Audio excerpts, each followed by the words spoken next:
ரிஷபராசி நேயர்களை, கார்த்திகை நட்சத்திரம் ரிஷபராசி, ரோஹிணி நட்சத்திரம் ரிஷபராசி, மிருகசீரிஷ நட்சத்திரம் ரிஷபராசி.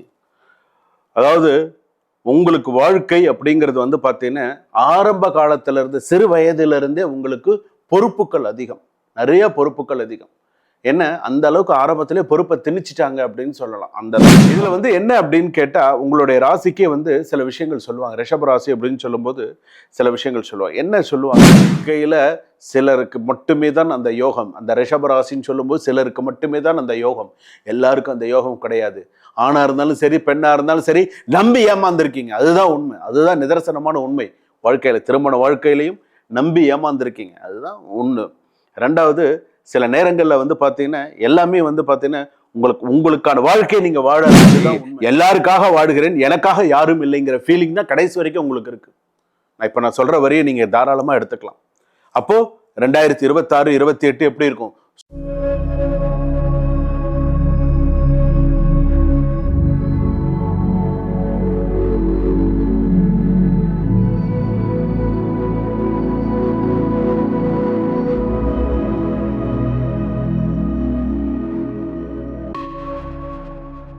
ஜனனி ஜென்ம சௌக்கியானாம் வர்தனி குல சம்பதாம் பதவி பூர்வ புண்ணியானாம் லிக்யதே ஜென்ம பத்திரிகா கஜானனம் பூதகணாதி செவிதம் கபித்த ஜம்பு பலசார பட்சிதம் உமாசுதம் சோக விநாச காரணம் நமாமி விக்னேஸ்வர பாத பங்கஜம் ஆதித்யாயச்ச சோமாய மங்களாய புதாயச்ச குரு சுக்ர சனிபியச்ச ராகவே கேதவே நமகா.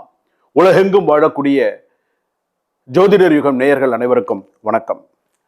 நான் உங்கள் டாக்டர் வி ராஜ்குமார் சிவாச்சாரியார் பேசுகிறேன். எல்லாரும் எப்படி இருக்கீங்க? நலமா இருப்பீங்க நம்புறேன். இன்றைய தினம் நாம் பார்க்கக்கூடிய ஒரு மிக முக்கியமான ஒரு பதிவு. அதாவது இது சாதாரண பதிவு கிடையாது. இது வந்து என்னன்னா 1960 1990 வரையில பிறந்த ஜாதகம். இந்த ஜாதகம் வந்து எப்படின்னா வாழ்க்கையில என்ன நடந்தது, என்ன நடக்குது, இனிமேல் இன்னும் என்ன நடக்க போகுது, இனிமேல் இவ்வளவு தூரம் நடந்துருச்சு, இனிமேல் இன்னும் என்ன நடக்க போகுது அப்படிங்கிறத நம்ம பார்க்க போறோம். இந்த வருஷத்துலேருந்து இந்த வருஷம் 1960 பிறந்தவர்களிலிருந்து 1990 வரையில பிறந்தவர்களுடைய ஜாதகத்தை முழுமையாக ஆராய்ந்து சொல்லப்படுகிறது. இதுல வந்து பார்த்தீங்கன்னா உங்க வாழ்க்கையில யாராவது துரோகம் செஞ்சுட்டாங்களா? என் வாழ்க்கையில நான் நிறைய துரோகத்தை செஞ்சுட்டேன்னு சொல்றீங்களா? ஒன்று. ஃபேமிலி லைஃப்ல ஒரு நிம்மதி இல்லாமல், ஒரு சந்தோஷம் இல்லாமல், அதாவது ரொம்ப அந்த ஃபேமிலி லைஃப்ல ரொம்ப டிப்ரெஸ்டாக ஃபீல் பண்ணுறீங்களா? பணம் வந்து போயிடுச்சா, பணம் போயிடுதா, பணம் இல்லையா, கொடுத்து ஏமாத்திட்டாங்களா, லாஸ் ஆகிடுதா, ஹெவி லாஸ் ஆகிடுதா, சொத்தெல்லாம் விற்று கடன் அடைச்சிங்களா, இந்த மாதிரி சூழ்நிலையெல்லாம் உங்களுக்கு நடந்ததா பார்ப்போம். கோர்ட்டு கேஸு, ப்ராப்பர்ட்டி பிரச்சனை, டிவோர்ஸ் கேஸு, இது எல்லாமே நம்ம பார்க்குறோம். இது வந்து விதி. உங்கள் ஜாதகத்தினுடைய உண்மை என்ன அப்படிங்கிறத நம்ம தெரிஞ்சுக்க போகிறோம். பாஸ்ட் லைஃபோட எஃபெக்ட் எந்த அளவுக்கு இருந்தது, ப்ரெசன்ட் ஸ்ட்ரகிள், இப்போ இருக்கிற போராட்டம் என்ன, ஃபியூச்சரில் 2026 36 வருஷத்தில் அதுக்குள்ளே உங்களுக்கு எந்த வருஷம் உங்களுக்கு நல்லது நடக்க போகுது, எந்த கடவுள் உங்களை காப்பாற்ற போகிறார், அதுதான் முக்கியம். எந்த சாமியை நீங்கள் இருக்க பிடிக்கணும், எந்த சாமி உங்களை காப்பாற்ற போகிறார் அப்படிங்கிறது பார்க்க போகிறீங்க. இதை முழுமையாக பாருங்கள். அப்போ உங்களுக்கு வாழ்க்கைன்னா என்னன்னு புரியும். அதுதான் இம்பார்ட்டன்ட். வாங்க 12 ராசிக்குள்ளே போகலாம். ரிஷபராசி நேயர்களை, கார்த்திகை நட்சத்திரம் ரிஷபராசி, ரோஹிணி நட்சத்திரம் ரிஷபராசி, மிருகசீரிஷ நட்சத்திரம் ரிஷபராசி. அதாவது உங்களுக்கு வாழ்க்கை அப்படிங்கிறது வந்து பார்த்தீங்கன்னா ஆரம்ப காலத்துல இருந்து சிறு வயதிலிருந்தே உங்களுக்கு பொறுப்புகள் அதிகம், நிறைய பொறுப்புகள் அதிகம். என்ன அந்த அளவுக்கு ஆரம்பத்திலே பொறுப்பை திணிச்சிட்டாங்க அப்படின்னு சொல்லலாம். அந்த அளவுக்கு ஒன்று. ரெண்டாவது, உங்களுக்கு பிறந்த பிள்ளைகள் அப்படின்னு சொல்றதை விட பெண்கள் நன்னா பார்த்துப்பாங்க, பெண் குழந்தைகள் நன்னா பார்த்துப்பாங்க. ஆண் குழந்தைகள் அந்த அளவுக்கு பார்த்துப்பாங்களான்னு தெரியாது, ஆனால் பெண் குழந்தைகள் நல்லா பார்த்துப்பாங்க. இதுதான் நிதர்சனமான உண்மை. இதுல வந்து என்ன அப்படின்னு கேட்டா உங்களுடைய ராசிக்கே வந்து சில விஷயங்கள் சொல்லுவாங்க. ரிஷப ராசி அப்படின்னு சொல்லும்போது சில விஷயங்கள் சொல்லுவாங்க. என்ன சொல்லுவாங்கன்னு, 1960 இந்த 90க்குள்ள பிறந்தவர்களுக்கு வந்து பார்த்தீங்கன்னா நீங்க செஞ்ச ஒரு மிகப்பெரிய பாவம், ஒரு பாவம் என்னன்னு, அது எப்போ வேணாலும் நடந்திருக்கலாம், ஆனால் அது உங்கள் வாழ்க்கையில் நடந்ததுக்கு அப்புறமா தான் வாழ்க்கையில் ஒரு கஷ்டத்தையே அதிகமாக சந்திச்சது அப்போதான். அதாவது நம்ம பாம்பு அப்படின்னு நம்ம சொல்கிறோம், பாம்பு திடீர்னு வருது. சில பேர் வந்து என்ன பண்ணுவாங்கன்னு, ஒரு பாம்பு வந்தால் கூட பிடிச்சி கொண்டு காட்டில் விட்டுருவாங்க, அதை வந்து துன்புறுத்த மாட்டாங்க, ஸோ இது பண்ணிவிடுவாங்க. ஸோ அதோடைய விஷயத்த என்ன செய்யணுமோ பண்ணிவிடுவாங்க. ஆனால் சிலர் என்ன பண்ணுவாங்கன்னு, தெரிஞ்சோ தெரியாமலோ இந்த ரிஷப ராசிக்காரர்கள் தெரிஞ்சோ தெரியாமலையும் அந்த அதோடைய தலையிலேயே அடிச்சு அடிச்சு அடிச்சு கொண்டுட்டு இருக்காங்க. உங்களோட வாழ்க்கையில நீங்க இதை பண்ணியிருக்கீங்க. அதனுடைய சில விஷயம், இந்த நாகதோஷம்லாம் கேள்விப்பட்டிருக்கீங்களா? ஜாதகம் பார்க்கும்போது நாகதோஷம், கால சர்ப்ப தோஷம், இதெல்லாம் நீங்கள் கேள்விப்பட்டிருக்கீங்களா? பட்டிருப்பீங்க, உங்களுக்கு தெரியாதது இல்லை. ஏன்னா நீங்கள் நிறைய ஜாதகங்களை அனுபவிச்சிருப்பீங்க, கேட்டிருப்பீங்க. அதனுடைய சில விஷயங்கள் எல்லாம் வாழ்க்கையில் ஒவ்வொரு விஷயத்தையும் உங்களுக்கு இதுக்கப்புறம் தான் உங்களுக்கு அந்த பாடமே உங்களுக்கு தெரிஞ்சுது. வாழ்க்கையில் ஒரு ஒரு விஷயமும் நீங்கள் கஷ்டப்படும் போது தான் உங்களுக்கு ஆஹா நம்ம இப்படியெல்லாம் இந்த பிரச்சனைகள்லாம் நமக்கு வந்ததா, இந்த பிரச்சனைகள்லாம் நமக்கு வந்ததா அப்படிங்கிறது அப்புறம் தான் உங்களுக்கு தெரிஞ்சுது. எங்கே நீங்கள் சொல்லுங்கள், ரிஷபராசி உங்கள் மனசாட்சி தொட்டு சொல்லுங்கள், 1960 90க்குள்ளே பிறந்த என்னுடைய வாழ்க்கை சிறப்பாக இருக்குன்னு நீங்கள் சொல்லிடுவீங்களா? நெஞ்சில் கை வச்சு சொல்லுங்கள், உங்கள் வாழ்க்கை உங்களுக்கு சிறப்பாக அமைஞ்சிருது அப்படின்னு சொல்லுங்கள் பார்க்கலாம். கிடையாது. வாழ்க்கையில் சிலருக்கு மட்டுமே தான் அந்த யோகம். அந்த ரிஷபராசின்னு சொல்லும்போது சிலருக்கு மட்டுமே தான் அந்த யோகம். எல்லாருக்கும் அந்த யோகம் கிடையாது. ஆணாக இருந்தாலும் சரி, பெண்ணாக இருந்தாலும் சரி, நம்பி ஏமாந்துருக்கீங்க. அதுதான் உண்மை, அதுதான் நிதர்சனமான உண்மை. வாழ்க்கையில், திருமண வாழ்க்கையிலையும் நம்பி ஏமாந்துருக்கீங்க, அதுதான் ஒன்று. ரெண்டாவது, சில நேரங்களில் வந்து பார்த்தீங்கன்னா எல்லாமே வந்து பார்த்தீங்கன்னா உங்களுக்கான வாழ்க்கையை நீங்கள் வாழலை, அதுதான் உண்மை. உங்களுக்கான 1960 இன்னைக்கு 90 வரைக்கும் உங்களுக்கான வாழ்க்கையை நீங்கள் வாழ்ந்துட்டீங்கன்னு சொல்லுங்க பார்க்கலாம். கிடையாது. போராட்டம், பிரச்சனைகள் எவ்வளோ என்னென்னலாம் உண்டோ அத்தனையும் வாழ்க்கையில் சந்திச்சுட்டு வந்தீங்க. இதுக்கு நடுவில் உங்கள் குடும்பத்தில் இழப்புக்கள் 1960 இந்த 90க்குள்ள வாழ்க்கையில் முக்கியமான இழப்புக்கள் நடந்தது. எப்படி இழப்புக்கள் நடந்தது? சகோதரனோ சகோதரியோ இழப்புக்கள்லாம் நடந்தது உண்டா இல்லையா? உங்கள் மனசாட்சி தொட்டு நீங்கள் சொல்லுங்கள். உங்களுடைய சகோதரனோ சகோதரியோ ஏதோ ஒரு விஷயம், ஏதோ ஒரு காரணத்திற்காக காலமாயிருக்காங்க, இல்லைன்னு சொல்லுங்க பார்க்கலாம். உண்டு. ரெண்டாவது என்ன அப்படின்னு கேட்டால், வாழ்க்கையிலே நான் இன்னொரு விஷயமும் சொல்கிறேன். வாழ்க்கையில் எல்லாமே செட்டில் ஆன மாதிரி தெரியும், எல்லாமே நமக்கு செட்டில் ஆகிடுது, எல்லாமே நமக்கு ஓகே அப்படின்னு. ஆனால் உங்களுக்குள்ளே இருக்கிற டென்ஷன், உங்களுக்குள்ளே இருக்கிற படபடப்பு, உங்களுக்குள்ளே இருக்கக்கூடிய சில விஷயங்கள் இன்னைக்கும் ரிஷபராசியை புரிந்து கொள்ளாதவர்கள் நிறைய பேர் இருக்காங்க. இன்னைக்கும் உங்களுக்கான ஒரு ரெகக்னைசேஷன் இன்ன வரைக்கும் உங்களுக்கு கிடைக்கல. போராடுறீங்க, வேலைக்கு போறீங்க, எவ்வளவோ விஷயங்கள் நல்லது கெட்டதெல்லாம் வாழ்க்கையில பார்த்துட்டு தான் இருக்கீங்க, இன்னும் கிடைக்கல. அதுதான் நிதர்சனமான உண்மை. இன்னும் கிடைக்கல. கிடைக்குமா எனக்கு ஏங்குறீங்க, என்னடா இது அப்படின்னு. பண விஷயமா எவ்வளோ சம்பாதிச்சாலும் சேவ் பண்ண சேர்த்து வைக்க முடியல, சேர்த்து வச்சதும் கரைஞ்சு போச்சு. சிலர் வந்து தவறான சில யோசனைகளால் சில விஷயங்கள்லாம் போயிடுத்து. சொந்த பந்தங்களே நம்பி ஏமாத்திருக்காங்க. இதை செய்ய அதை பண்ணுன்னு சொல்லி ஏமாத்திருக்காங்க. எல்லாருக்காக வாடுகிறேன், எனக்காக யாரும் இல்லைங்கிற ஃபீலிங் தான் கடைசி வரைக்கும் உங்களுக்கு இருக்கு. இப்போ நான் சொல்ற வரையை நீங்க தாராளமா எடுத்துக்கலாம். அப்போ 2026 28 எப்படி இருக்கும்? ஸ்லோ ஃபேஸ் அப்படின்னு சொல்லலாம். கொஞ்சம் கொஞ்சமாக தான் வரும். 28 31 ஓரளவுக்கு கொஞ்சம் மணி இம்ப்ரூவ்மெண்ட் இருக்கும். 31 36 ஓரளவுக்கு கொஞ்சம் ஒரு ஸ்டடி லெவலில் வரத்துக்கான வாய்ப்புகள் இருக்கு. என்ன, ப்ராப்பர்ட்டி செட்டில் பண்ணிட்டீங்க, சில பேர் இடம் வாங்கிட்டீங்க, சில பேர் ப்ராப்பர்ட்டியெல்லாம் செட்டில் பண்ணியாச்சு. லேட்டானாலும் நல்ல ஸ்டெபிளான ஒரு ஹாப்பினஸ் இருக்கும், நல்ல ஒரு சந்தோஷங்கள் இருக்கும். என்னென்ன, கணவன் மனைவி சீட்டிங் அதிகமாக இருக்கும்.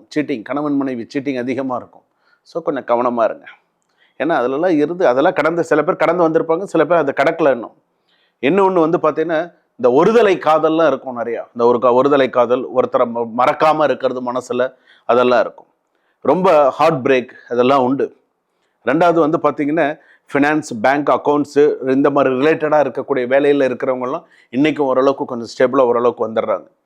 என்னென்னா, சில பொறுமை நிதானம் இருந்தால்தான் ரிஷபராசி பொறுத்தளவுக்கு அடுத்த விஷயத்த சக்ஸஸ் பண்ண முடியும். ரிஸ்க் எடுப்பீங்க, நிறையா கடன் வாங்குவீங்க, இதை செஞ்சாலும் அதை பண்ண ரிஸ்க் எடுப்பீங்க. ஆனாலும் உங்களுக்கு எல்லாம் லாங் டேர்ம் கடனாக இருக்குது. ஃபேமிலியாக இருந்தாலும் சரி, வீடாக இருந்தாலும் சரி, லாங் டேர்ம் கடனாக இருக்குது, லாங் டேர்ம் பிரச்சனையாக இருக்குது. கொஞ்சம் ஃபைட்லாம் அவாய்ட் பண்ணிக்கோங்க. சொத்து பிரச்சனையெல்லாம் நிறையா வரும், ஃபேஸ் பண்ண கற்றுக்கோங்க. சொத்து பிரச்சனைகள்லாம் நிறையா வரும், நிறையா ஃபேஸ் பண்ண கற்றுக்கோங்க. சில இதெல்லாம் பேச்சுவார்த்தையில் முடியும், சில எல்லாமே பேச்சுவார்த்தையில் முடியும்னு நினைக்காதீங்க. ஆனால் என்ன, சில இழப்புக்களை சந்திச்சிட்டிங்க. குறைஞ்சபட்சம் 2 விதமான பிரச்சனைகளை சந்திச்சிட்டிங்க. 2 விதமான கண்டத்தில் இருந்து தப்பிச்சிருக்கீங்க. உங்களுக்கு வர வேண்டியது மாறியும் போயிருக்கு சில பேர், அதையும் ஞாபகம் வச்சுக்கோது. இன்றைக்கும் டயாபெட்டிஸு, தைராய்டு, வெயிட் அதிகமாகி அதனால் வெயிட் ரிலேட்டடான பிரச்சனைகள், கண் சம்பந்தமான பிரச்சனைகள், லிவர் சம்பந்தமான பிரச்சனைகள். சில பேருக்கு இந்த 1960 90 வரைக்கும் நல்ல ஆரம்பத்தில் பிறந்து வளர்ந்து நன்னா இருந்து இடைப்பட்ட வாழ்க்கையில உறுப்புக்கள் செயல் இழந்துதல், இதெல்லாம் இருந்தது. இல்லைன்னு சொல்ல முடியாது. சில பேர் ஸ்டில் நன்னா ஆரம்பத்தில் நன்னா இருந்து நவ் தே ஆர் ஹேண்டிகேப்டு பர்சனாக இருக்காங்க. உடல் கொஞ்சம் அவங்களுக்கு வந்து கொஞ்சம் அவங்களுடைய சில சூழ்நிலைகள் அந்த மாதிரி அவங்களை கொண்டு வந்துடுது. ஆனாலும் சில பேர் வந்து எதுவாக இருந்தாலும் ஒரு தைரியம் இருக்குது, என்னால் பார்த்துக்க முடியும், ஒரு தைரியம், ஒரு தன்னம்பிக்கை, ஒரு வைராக்கியம் இருக்குது, வில் பவர் இருக்குது. சில பேருக்கு நல்ல குழந்தை யோகம் இருக்குது, நிறைய நிறைய நிறைய நல்ல விஷயங்கள்லாம் இருக்குது. நம்பிக்கை, நிறைய நம்பிக்கை, நிறைய விஷயங்கள்லாம் உங்கள் வாழ்க்கையில் நீங்கள் பார்க்கணும், நிறைய விஷயங்கள்லாம் இருக்குது. இதுலேயும் நான் இன்னொன்று சொல்கிறேன், உங்களுடைய எல்டர்ஸ் எல்லாம் இருக்காங்க இல்லையா, எல்டர்ஸ் கிட்டலாம் கொஞ்சம் கவனமாகவே இருங்க. யாரையும் விட மாட்டாங்க, பிடித்ததை பிடித்து வைத்துக் கொள்வாங்க அந்த மாதிரி. அதனால் ரொம்ப சில விஷயங்கள்லாம் உங்களுடைய ஒரே ஒரு விஷயம் பற்று. இந்த பற்று அப்படிங்கிறது, இந்த பற்று அற்று இரு அப்படின்னு சொல்லுவாங்க. ரொம்ப யார் மேலேயா பாசம் வச்சுங்க ஏமாத்திட்டு போயிடுவாங்க, கவனம் பாருங்க. ஸோ அந்த மாதிரிலாம் இருக்கு. அளவுக்கு மீறி பற்று வைத்தால் துன்பம் நிச்சயம் அப்படிங்கிறத வாழ்க்கையில் உள்வாங்கி வச்சுக்கோங்க. அது ரொம்ப மிக முக்கியமானது. ரிஷபராசி அன்பு அதிகம், ஆனால் அதே சமயத்தில் துன்பமும் அதிகம் அப்படின்னு சொல்லலாம். ஸோ இதெல்லாம் இந்த மாதிரியான சில விஷயங்கள்லாம் இருக்கும் பொழுது உங்களுடைய வாழ்க்கையில் நீங்கள் செய்ய வேண்டிய விஷயம் என்ன, நீங்கள் என்ன மாதிரியான விஷயங்கள் நீங்கள் பண்ணணும். நாகநாதர் கோவில்னு இருக்குது. அதாவது இந்த ஒரு விஷயத்தை நீங்கள் வாழ்க்கையில் பண்ணியிருந்தீங்க, தெரிஞ்சோ தெரியாமலோ ஒரு பாம்பு சம்பந்தப்பட்ட ஒரு விஷயத்தையோ அது ஒரு உயிர் தான். அந்த ஒரு சில விஷயங்களை நீங்கள் பண்ணியிருந்தீங்க அப்படின்னு சொன்னால் பிராயச்சித்தம் தேடுங்க. நாகநாதர் கோவில் அப்படின்னு சொல்லுவாங்க. திருநாகேஸ்வரம்லாம் சொல்கிறாங்க இல்லையா, திருப்பாம்புரம், திருநாகேஸ்வரம், காளஹஸ்தி, ராகு கேது ஸ்தலம், அந்த மாதிரிலாம் சொல்கிறாங்க இல்லையா.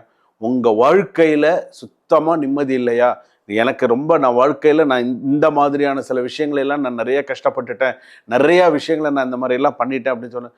நீங்கள் உங்களுடைய குடும்பத்தில் இதுக்கப்புறம் நீங்கள் நல்லா இருக்கணும் அப்படின்னு சொன்னால் நாக பிரதிஷ்டை பண்ணிவிடுங்க.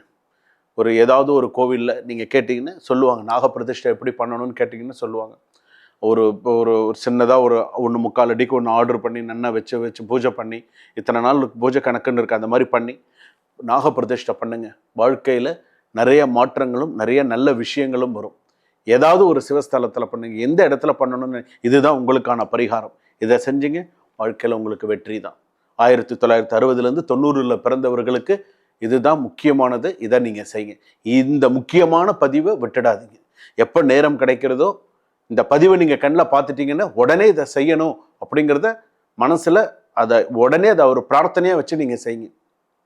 வாழ்க்கையில் அடுத்த கட்டம் எப்படி வரீங்கன்றதை நீங்கள் பாருங்கள். சுபம். இதுவரையில் நாம் பார்த்தது 1960 முதல் 90 வரையிலான பிறந்தவர்களுடைய ஜாதகம் எப்படி இருந்தது, பாஸ்ட், ப்ரெசண்ட், ஃபியூச்சர், வாழ்க்கையில் ஒரு அலசியாச்சு எப்படி இருக்கு என்ன அப்படிங்கிறது. இது நம்ம சொல்லியிருக்கிறது எல்லாம் இது 95%, 98% கூட, இன்னும் சொல்லப்போனால் சில பேருக்கு 100% வரைக்கும் இது நிதர்சனமான உண்மை, இல்லைன்னு யாரும் மறுக்க முடியாது நடந்த ஒரு விஷயங்கள். இதற்கப்புறமும் உங்களுடைய ஜாதகத்தில் உங்களுக்கு ஏதாவது சந்தேகம் இருந்தால் டிஸ்கிரிப்ஷனில் நம்பர் இருக்குது, கால் பண்ணி சுவாமி நீங்கள் அந்த வருஷத்தை பற்றி நீங்கள் பேசியிருந்தீங்க, இந்த வருஷத்தில் நான் பிறந்தேன், இதை பற்றி நான் தெரிஞ்சுக்கணுன்னு விருப்பப்படுறேன் அப்படிங்கிறது டிஸ்கிரிப்ஷனில் நம்பர் இருக்குது. நீங்கள் எப்போ வேணாலும் என்கிட்ட நேரடியாக நீங்கள் தொடர்பு கொள்ளலாம். சுபம்.